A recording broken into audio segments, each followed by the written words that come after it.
শুল্কের মাধ্যমে যে সমস্ত পোশাক পণ্যের উপরে দিতে চাচ্ছেন, সেহেতু রিলেটিভ কম্পিটিটিভনেস, তুলনামূলক প্রতিযোগিতার জায়গাতে আমরা খুব বেশি হারাচ্ছি না। যতখানি ভয় পাচ্ছি অত ভয় পাওয়ার কারণ নেই। আমি দায়িত্ব নিয়ে কথাটা বললাম।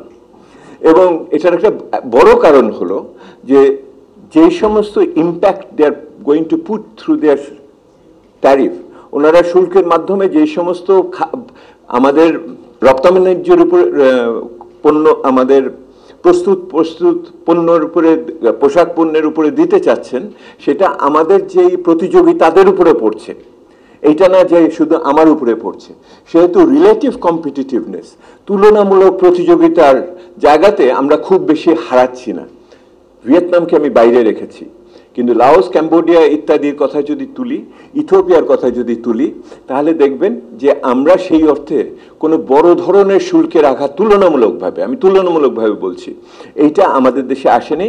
আগুয়া যতক্ষণ পর্যন্ত না আবার নবায়িত না হচ্ছে, আমরা খুব ভালো করে জানি না তারাও এই সুযোগে, মানে যেটা আমাদের আফ্রিকার সাথে ছিল, সেই জায়গাটাতেও আমরা হয়তো এত ভয় পাওয়ার আমি কোনো কারণ দেখি না।